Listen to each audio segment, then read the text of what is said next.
Definisi persyaratan kualitas perangkat lunak. Kami telah memberikan gambaran umum tentang penggunaan model kualitas perangkat lunak. Di bagian ini kita melihat proses mendefinisikan persyaratan kualitas untuk perangkat lunak, yaitu proses yang mendukung penggunaan model kualitas perangkat lunak. Namun sebelum mempelajari persyaratan kualitas, pertama-tama kita akan membahas semua persyaratan yang diungkap oleh pemangku kepentingan selama proyek pengembangan perangkat lunak. Dalam rekayasa terutama di RFP publik dan swasta, persyaratan adalah ekspresi dari kebutuhan yang terdokumentasi tentang apa yang harus disediakan oleh suatu produk atau layanan. Mereka paling sering digunakan secara formal, ditentukan secara formal, terutama dalam rekayasa sistem dan rekayasa perangkat lunak.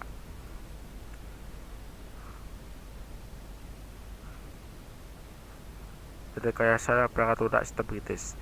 Dokumen visi atau dokumen konsep operasional atau dokumen spesifikasi definisi persyaratan akan disiapkan untuk menentukan area masalah tingkat tinggi dan solusi untuk sistem perangkat lunak yang akan dibuat. Biasanya dokumen ini akan menjelaskan konteks aplikasi dan elemen-elemen seperti deskripsi dan tujuan bisnis dari pemangku kepentingan dan penggunaan utama, pasar sasaran dan alternatif yang memungkinkan asumsi, dependensi dan kendala, inventarisasi vektor produk yang akan dikembangkan serta prioritasnya dan persyaratannya untuk infrastruktur dan dokumentasi.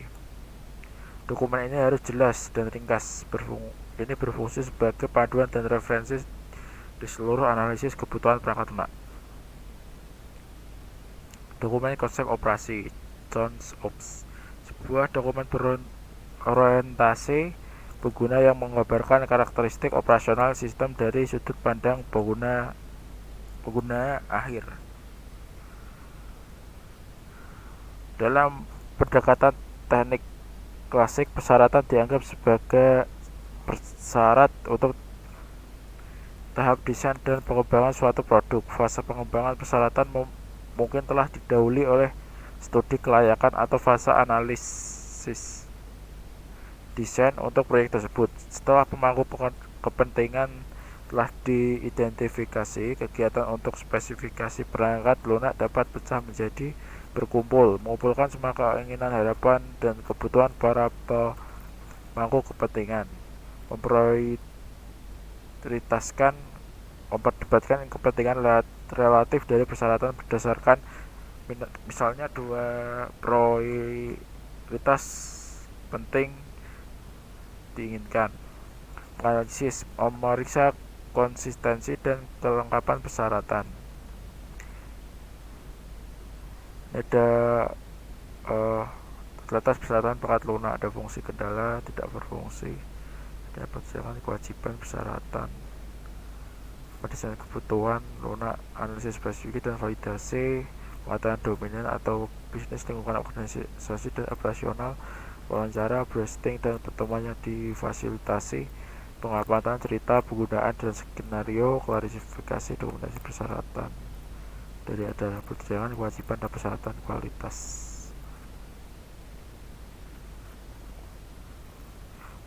Uraikan, tulis persyaratan dengan cara mudah dipahami oleh pengguna dan pengembang.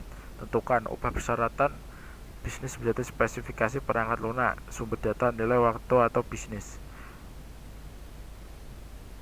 Persyaratan perangkat lunak diringkas seperti yang disediakan pada gambar 3.5. Persyaratan umumnya dikelompokkan menjadi 3 kategori.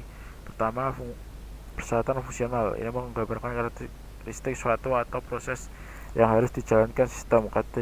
Kategori ini kebutuhan bisnis dan kebutuhan fungsional bagi pengguna. Persyaratan non-fungsional kualitas. Ini menjelaskan properti yang harus dimiliki sistem. Misalnya persyaratan yang diterjemahkan dalam karakteristik kualitas dan subkarakteristik sebagai keamanan, kerahasiaan, integritas, ketersediaan, kinerja, dan aksesibilitas.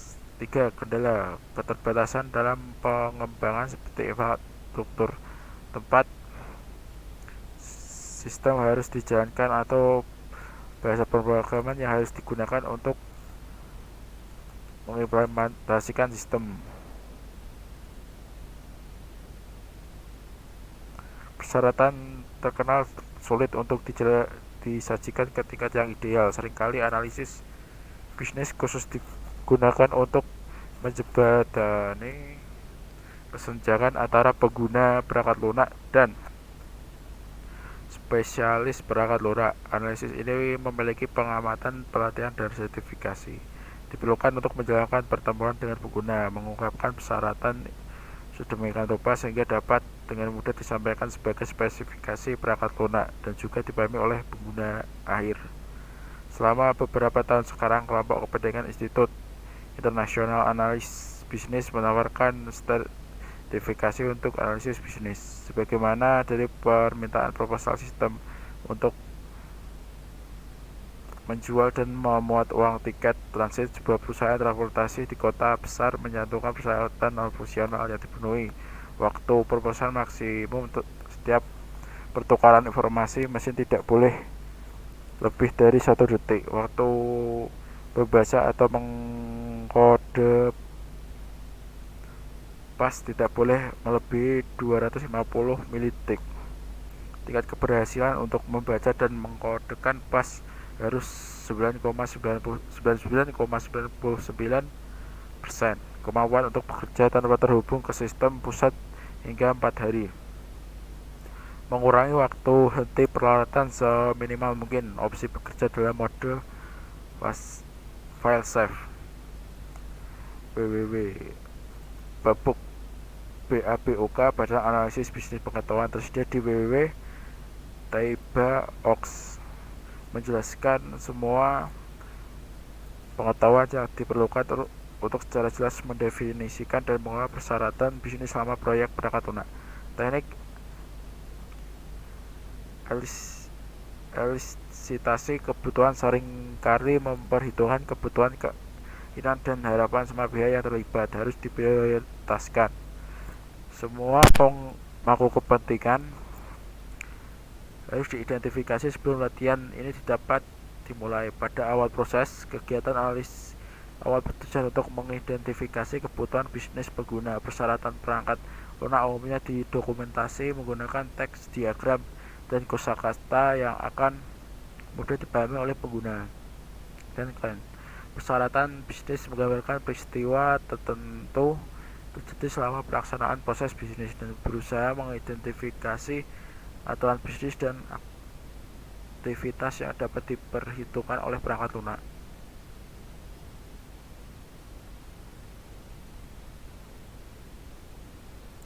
Persyaratan bisnis kemudian dinyatakan dalam persyaratan fungsional. Persyaratan fungsional menggambarkan fungsi yang akan diatur untuk memenuhi kebutuhan bisnis. Mereka harus diungkapkan dengan jelas dan konsisten.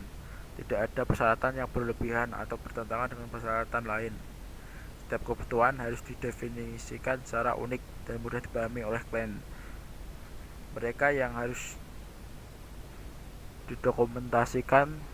Persyaratan yang tidak akan diperhitungkan harus diidentifikasi dengan jelas sebagai dikecualikan beserta alasan pengecualiannya. Jelas bahwa pengelolaan persyaratan dan spesifikasi fungsional dan kualitasnya merupakan faktor penting dalam kepuasan pelanggan. Spesifikasi dan persyaratan ACLI. Metode elisitasi persyaratan konvensional dapat menghasilkan sebuah besar dokumentasi. Alih-alih menghasilkan dokumen tertulis, spesifik, dan persyaratan tangkas menggunakan prototipe, interaksi cepat, gambar, dan elemen multimedia lainnya untuk memverifikasi bahwa persyaratan fungsional telah dipenuhi. Metodologi ACLI digunakan untuk sektor bisnis tertentu menjadi semakin populer. Dapatkah kualitas persyaratan didefinisikan? Jawabannya ya. Persyaratan perangkat lunak yang baik akan memiliki karakteristik sebagai berikut. Diperlukan. Mereka harus didasarkan pada elemen yang diperlukan, yaitu elemen penting dalam sistem yang tidak dapat disediakan oleh komponen sistem lainnya. Tidak ambigu. Mereka harus cukup jelas untuk ditafsirkan dalam suatu cara ringkas. Mereka harus dinyatakan dalam bahasa yang tepat, singkat, dan mudah dibaca, yang mengomunikasikan esensi dari apa yang dibutuhkan. Koheren. Mereka tidak boleh bertentangan dengan persyaratan yang dijelaskan di hulu atau hilir. Selain itu, mereka harus menggunakan terminologi dan konsistensi di seluruh pernyataan persyaratan. Lengkap. Semua harus dinyatakan secara lengkap dalam suatu lokasi dengan cara yang tidak harus pembaca untuk merujuk ke teks lain untuk memahami apa arti persyaratan.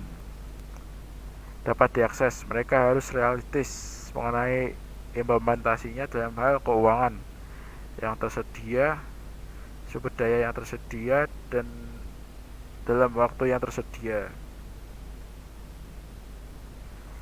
Dapat diverifikasi. Mereka harus memungkinkan penentuan apakah mereka terpenuhi atau tidak berdasarkan 4 metode yang mungkin, seperti inspeksi, analisis, demonstrasi, atau tes. Pengembang perangkat lunak harus mengambil kursus dalam persyaratan perangkat lunak sebagai suatu bab dari SWEBOK. Panduan didedikasikan untuk topik ini. Software Eniger pada bagiannya memiliki standar khusus seperti ISO 29148 atau IEEE 830 yang dapat dia rujuk. Standar-standar ini menjelaskan kegiatan yang direkomendasikan untuk mendaftar semua persyaratan secara cukup rinci untuk memungkinkan perancangan produk dan penerapan jaminan kualitas termasuk pengujian. Standar ini menyajikan aktivitas yang dilakukan oleh perekayasa perangkat lunak. Deskripsi setiap stimulus input, setiap respon output, dan semua proses fungsi perangkat lunak.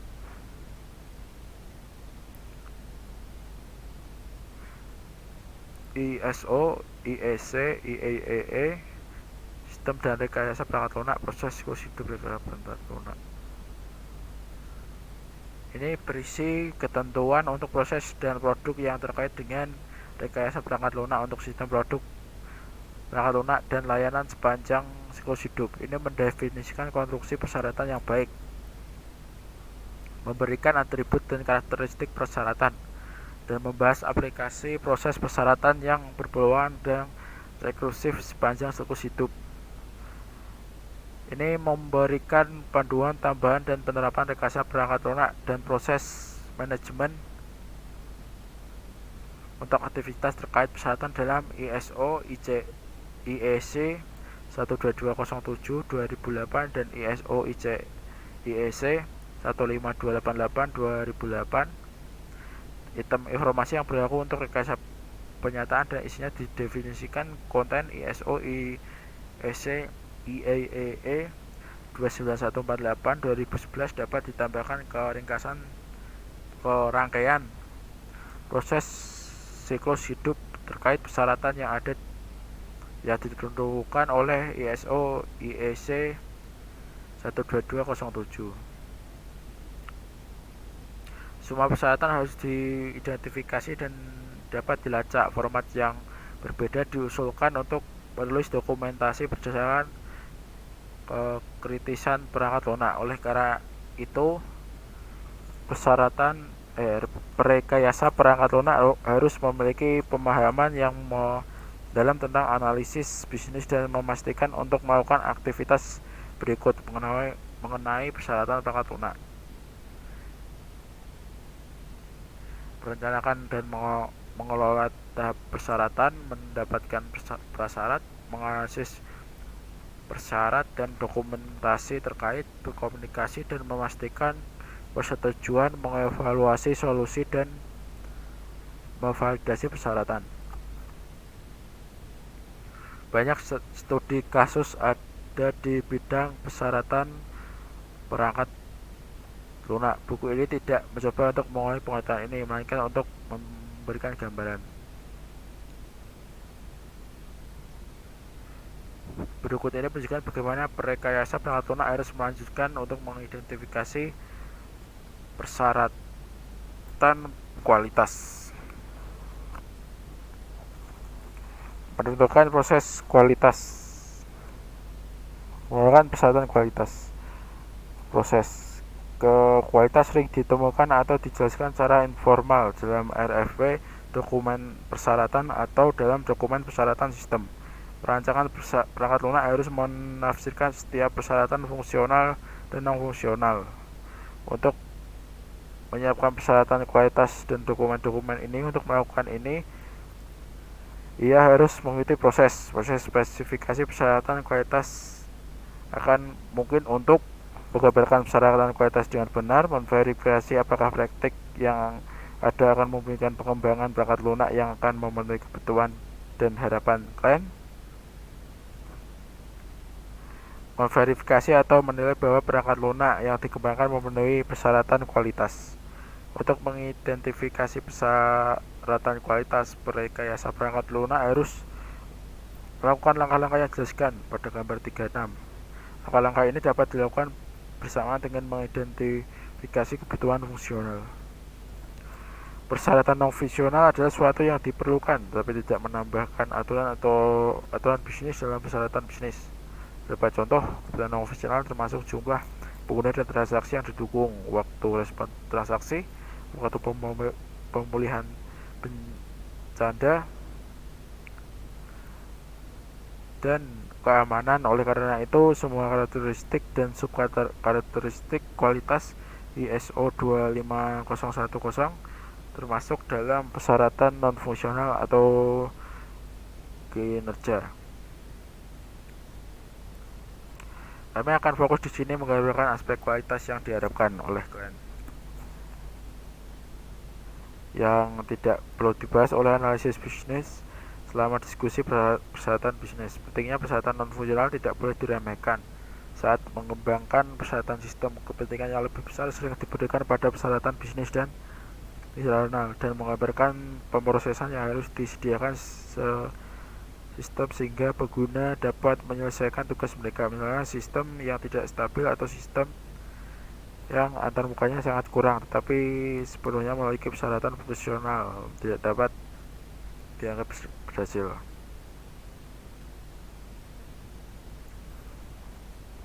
Dalam sistem nyata, memenuhi persyaratan non-fungsional seringkali lebih penting daripada memenuhi persyaratan fungsional ketika menentukan keberhasilan atau kegagalan suatu sistem. Dari Dr. Robert Garratz.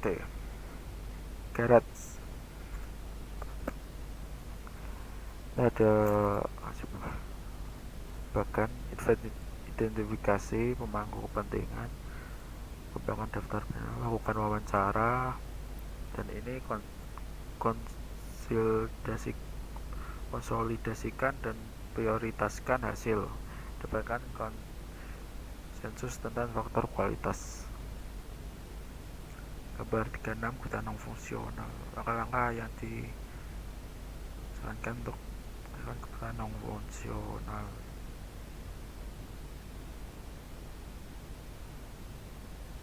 Ini adalah tanggung jawab insinyur perangkat lunak untuk melihat setiap karakter kualitatif dalam model ISO 25010 dan didiskusikan apakah itu harus diperhitungkan dalam proyek. Persyaratan kualitas juga harus dapat diverifikasi dan dinyatakan dengan jelas dengan cara yang sama seperti persyaratan fungsional. Jika persyaratan kualitas tidak dapat diverifikasi, persyaratan tersebut dapat ditafsirkan, diterapkan, dan dievaluasi secara berbeda oleh pemangku kepentingan yang berbeda. Jika perekayasa perangkat lunak tidak mengklarifikasi persyaratan non-fungsional, mereka dapat diabaikan selama pengembangan perangkat lunak. Kegiatan pertama pada gambar 3.6 di atas menjelaskan mengidentifikasi pemangku kepentingan Faktanya, faktanya pemangku kepentingan adalah setiap orang atau organisasi yang memiliki kepentingan sah dalam kualitas perangkat lunak. Jumlah pemangku kepentingan akan mengungkapkan kebutuhan dan harapan yang berbeda berdasarkan perspektif mereka sendiri. Kebutuhan dan harapan ini dapat berubah selama siklus hidup sistem dan harus diperiksa ketika ada perubahan. Pemangku kepentingan jarang menentukan persyaratan non-fiksional mereka karena mereka hanya memiliki pemahaman yang samar tentang kualitas sebenarnya produk perangkat lunak. Di dalam praktek, mereka menganggap mereka lebih sebagai biaya umum. Penting agar Anda untuk ingat untuk menyertakan proyek dari grup infrastruktur, grup keamanan, grup fungsional lainnya dalam perusahaan. Untuk proyek subkontrak, persyaratan kualitas akan sering muncul sebagai bagian dari perjanjian kontrak antara pengakuisisi dan perwakilan. Pihak pengakuisisi juga memerlukan evaluasi khusus dari kualitas produk. Ketika tingkatan kekritisan perangkat lunak tertentu diperlukan dan kehidupan manusia dapat terancam. Evaluasi kapasitas fungsional perangkat lunak. Pengguna sering memiliki karakteristik ini, yang didefinisikan dalam spesifikasi kemampuan produk lunak untuk melaksanakan selama persyaratan yang ditentukan. NS kemampuan subkarakteristik dipilih oleh tim dan digambarkan sebagai persentase persyaratan yang dijelaskan dalam dokumen spesifikasi yang harus disimpulkan. Persen E ukuran yang ditetapkan adalah E jumlah fungsi yang diminta bagi jumlah fungsi yang dikirim dikali 100. Penting untuk mendefinisikan nilai target sebagai tujuan untuk setiap ukuran. Disarankan juga untuk memberikan contoh perhitungan, yaitu pengukuran untuk menggambarkan pengukuran dengan jelas. Misalnya, selama penulisan spesifikasi, tim proyek menunjukkan bahwa persen E harus 100%. Dan persyaratan yang dijelaskan dalam dokumen spesifikasi bahwa mereka berfungsi dan dikirim tanpa cacat sebelum penerimaan akhir perangkat lunak untuk produksi, atau dengan kurangnya tujuan yang terukur. Kebajikan umumnya adalah menerima versi kode yang paling stabil yang memiliki fungsi yang diperlukan. Kegiatan kedua PTKP36 melibatkan pengembangan kondisioner yang menyajikan karakteristik kualitas eksternal dalam istilah mudah dipahami oleh manajer.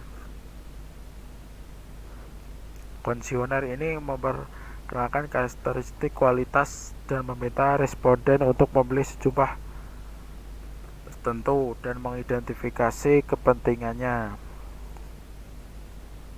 Kegiatan ketiga dari pertemuan dengan pemangku kepentingan untuk menjelaskan kepada mereka apa yang terlibat dalam mengidentifikasi karakteristik kualitas. Kegiatan berikutnya terdiri dari konsolidasi persyaratan kualitas yang berbeda yang diajukan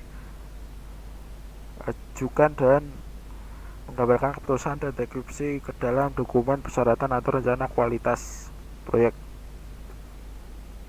Karakteristik kualitas dapat disajikan dalam tabel ringkasan dengan menentukan kepentingan sebagai, misalnya, sangat diperlukan, diinginkan, atau tidak dapat diterapkan.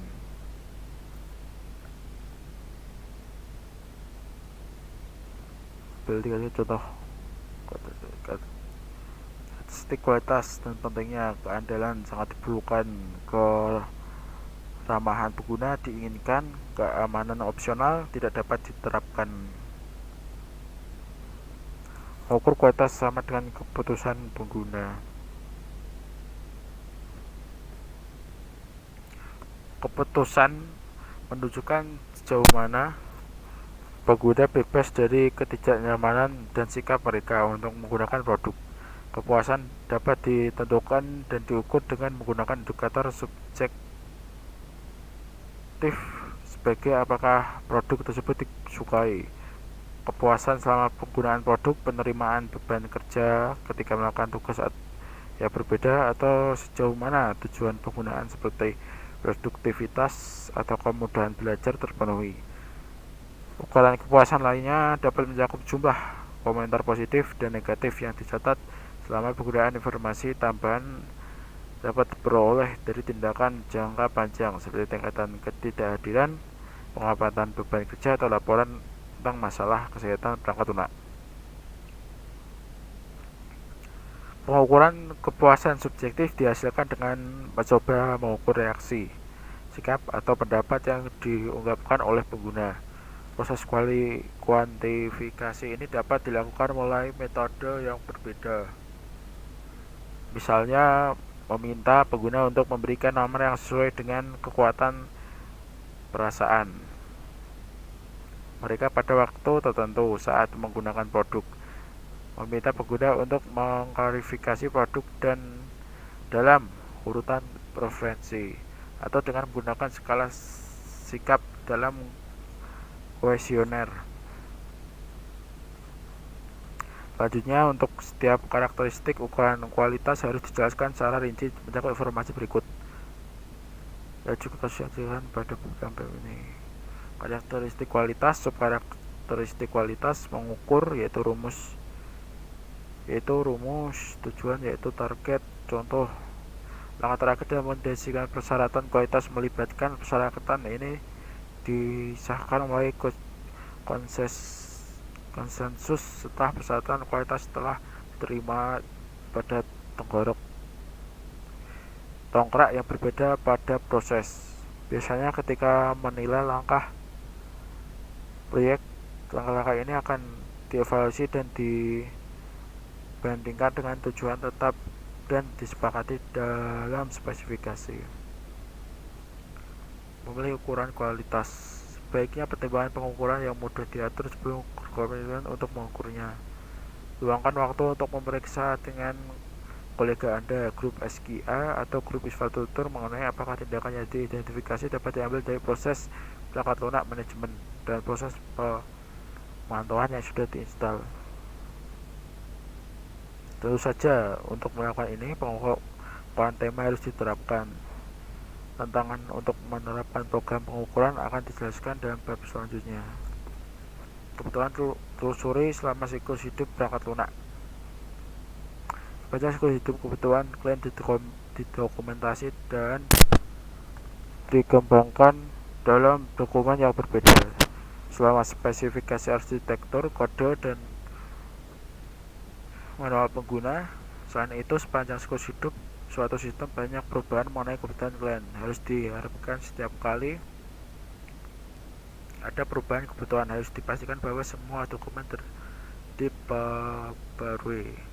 Ketelusuran adalah teknik yang membantu kita mengikuti perkembangan kebutuhan serta perubahannya. Ketelusuran adalah hubungan antara dua atau lebih entitas logis seperti persyaratan dan elemen sistem. Ketelusuran dua arah memungkinkan kami untuk mengikuti bagian persyaratan telah berubah dan disempurnakan selama siklus hidup. Ketelusuran adalah benang merah yang menghubungkan elemen bersama-sama. Ketika sebuah elemen terhubung ke hulu ke satu elemen dan elemen ini sendiri terkait hilir yang ke lain, rantai sebab dan akibat dengan demikian terbentuk. Dalam bab tentang audit dan validasi, kita akan melihat topik ini secara lebih rinci. Persyaratan kualitas perangkat lunak dan rencana kualitas perangkat lunak.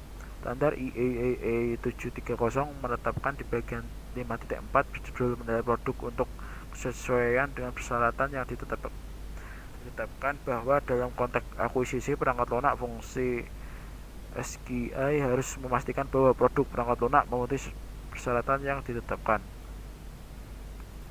Oleh karena itu, perlu untuk menghasilkan, mengumpulkan, dan memvalidasi bukti untuk membuktikan bahwa produk perangkat lunak memenuhi persyaratan fungsional dan non-fungsional yang diperlukan.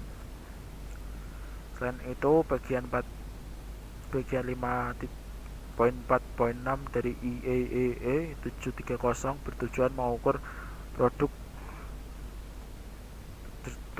berjudul mengukur produk dan menetapkan bahwa ukuran kualitas dan dokumentasi perangkat lunak dipilih secara akurat. Bab mewakili kualitas produk perangkat lunak, tugas berikut diperlukan oleh IEEE 730. Pertama, mengidentifikasi standar dan prosedur yang diperlukan. Yang kedua, jelaskan bagaimana ukuran dan atribut dipilih secara memindai mewakili kualitas produk. Ketiga, gunakan langkah-langkah ini dan identifikasi kesenjangan antara tujuan dan hasil. 4. Memastikan kualitas prosedur pengukuran produk dan efisiensi di seluruh proyek. IEEE 730 merekomendasikan agar rencana SKA mendefinisikan konsep kualitas produk untuk perbaikan berkelanjutan.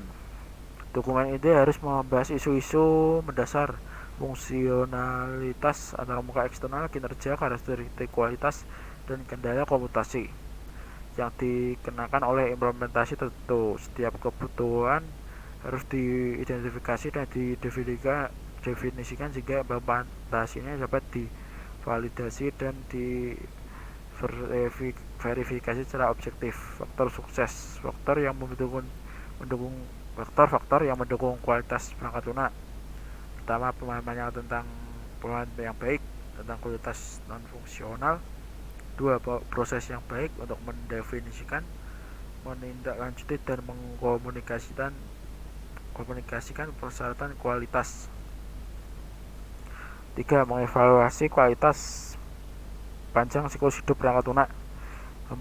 Menetapkan kekritisan perangkat lunak sebelum mulai proyek menggunakan manfaat ketelusuran perangkat lunak.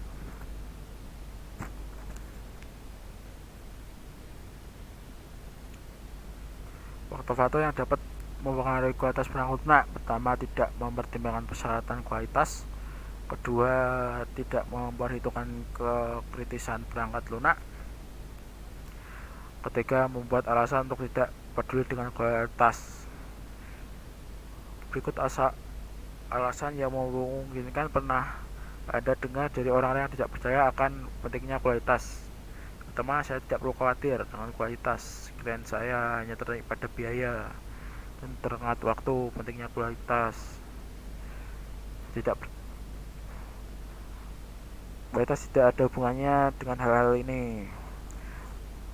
Kedua, proyek saya tidak menentukan sasaran kualitas. Kualitas tidak bisa diukur. Kami tidak pernah tahu jumlah buku yang kami temukan. Santai, ini dan lain-lain ya. Ini bukan kesalahan. Baca lebih lanjut ini. Udah sekian. Mungkin cukup sampai ini udah sampai latihan, berarti udah. Terima kasih.